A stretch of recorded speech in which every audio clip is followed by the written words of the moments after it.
Hey, what's up, everybody? Welcome to latest edition of Laces Out. Jarrett Bailey with you. Kurt is not here tonight. He got caught up doing some work stuff. So I'm gonna introduce our guest at the time, Benjamin St-Juste, Minnesota defensive back. Man, how you doing? Doing great. Thanks for having me. Appreciate you coming on, man. So let's just get into it. I was down in Mobile for the Senior Bowl. Obviously, you were there. You were on the Dolphins side, right? Yep. So how was that being able to be, obviously Brian Flores, great coach, pretty solid coaching staff. What did you take away from that experience, and that can carry you forward into the league? Yeah. So overall, the Senior Bowl is really a nice experience because it gives you like a little bit of an advantage over the other players because you get to get coached by like an NFL staff and you get the NFL rules and kind of like the little tips of like how to be in meetings, how to be prepared, how to prepare before a game and all that stuff, especially during practice. It's like NFL style and all that stuff. So for me, that was good. That gave me a little glimpse of what it's going to be in the NFL. And being with the Miami Dolphins staff was also like a great opportunity to learn their technique, their knowledge, and stuff like that. Obviously, they have a great corner right now, Xavier Howard. So working with the DB coaches and all that stuff on how to be productive and go get all those interceptions during the season. That was great for me. So overall, I had a great experience there, and I had fun. Take me through your college process because doing some research on you down there. Previously, you weren't always at Minnesota. I saw an article that said you were considering walking away from football, if I'm not mistaken. So how did this past year, the past couple years, really just kind of, how are they different, and what kind of came to be where you decided, all right, I'm gonna stick with this? Yeah, so I mean, I went through a rough time when I was in Michigan. You know, got a hamstring issue when I was down there. Nothing major, no surgery needed or anything. But I was in an environment where I couldn't get back to myself because some of the people around me didn't have my best interests. And as a 18, 19-year-old kid, a young kid, being in Michigan by himself, all my parents, my family's all back home, all that stuff. That was hard, to navigate through that. But I found myself, and then I worked hard, stayed motivated, got this chip on my shoulder ever since. And, I just put in more work, and I found my way through out of it, and now I'm here. So it was kind of like a blessing and a curse, in disguise and all that stuff, But it definitely helped me to be where I'm at today. What made you choose Minnesota, and what did they do differently compared to Michigan, and making you really decide, all right, man, this is the right place to be? Yeah, so it wasn't a big decision when I transferred from Michigan to Minnesota. Minnesota was one of the first schools to like offer me and recruit me real hard. And Coach Fleck, super young, super energetic coach, honest. Met with him one time with my dad, and I was kind of like, I was convinced on like how he is. A lot of people see him on TV and all that stuff, and they ask, "Is he really like that?" He's actually really like that in person with you and all that stuff, and I like that genuine love and communication, conversation with him and all that stuff. And he takes care of his players, he cares about his players. And that just goes for the whole staff in Minnesota. It's a big, we really emphasize the culture and the environment of like, doing everything together, as teammates, as coaching, all that stuff, and, having success together instead of individual success. And that's how we were successful in 2019 because we just did everything together, and then stick to the culture and stick to being together, and that player and coach relationship really goes a long way. When your players are going to put it on the line for you.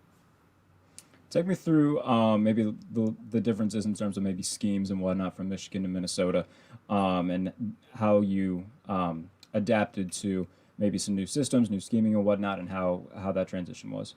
Yeah, so for the 2 years I was at Michigan, we was a big cover one, cover zero type team. We was blitzing like damn near like every down, like sending a blitz, pretty much every play. So you had to really be good on the outside, just be a lockdown corner, a true lockdown corner, and just play press man the whole game. So I think I never pedaled once, never backpedal or anything like all my whole career that I was there, like in practice or whatever. And then I switched, went to Minnesota, and we were a big quarter half team. So we play off man quarters, we play press man quarters, we play cover one, we play cover three, we play cover two, trap and all that stuff. So obviously, I had to open up my mind to learning all those plays, learning the whole playbook, and new scheme, and all that stuff. It wasn't too hard, because I learned pretty fast and all that stuff. But it was definitely like an adjustment from going to do only one thing for 2 years to doing multiple things on the field. So You're one of the guys who I paid a lot of attention to down in Mobile. during my reports. You were one of the ones that kind of really stood out to me in terms of raising their stock. So tell me what sets you apart from a lot of the other corners in this draft.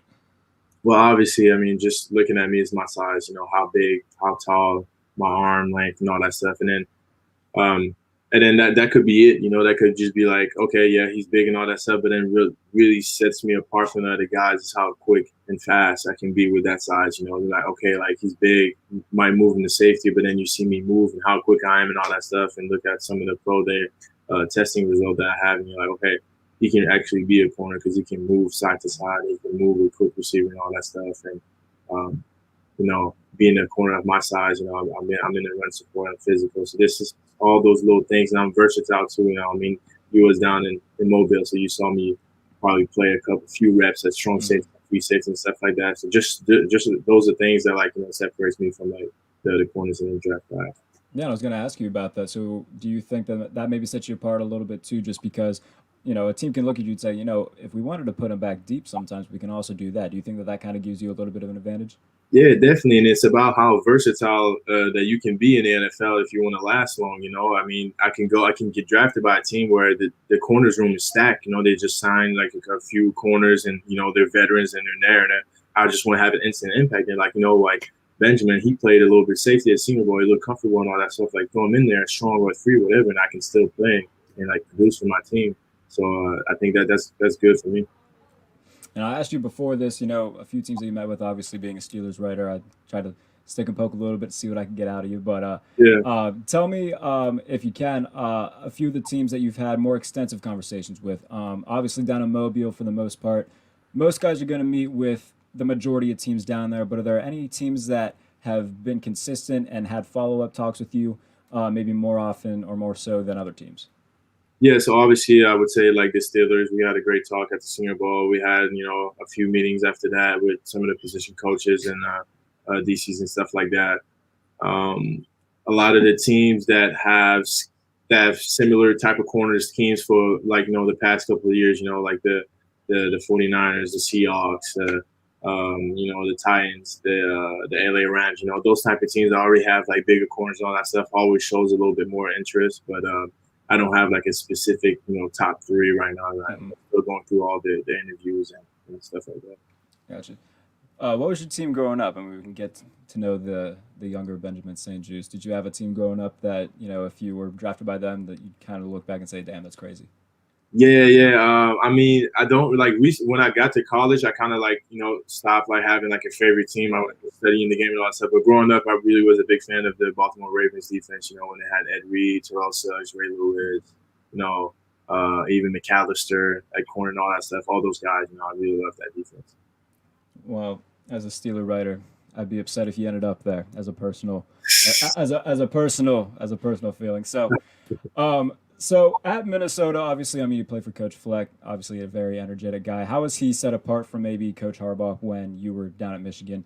Obviously, two very, very renowned coaches. What were the differences between them, maybe during practices and in game as well? Because two of them very energetic, but I think in very different ways. Yeah, so I mean, on one side is a lot of work. It's a lot of like serious all the time and all that stuff.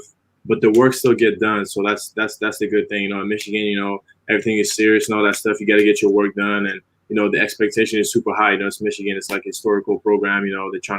They're trying to be at the top every year. And on the other side, it's a little bit more. I wouldn't say relaxed, but a little bit more enjoyable environment where we can still get some work and still, build a relationship, still have fun playing the game and all that stuff. But on both sides, the work is being done. It's just a different approach. So that's the differences.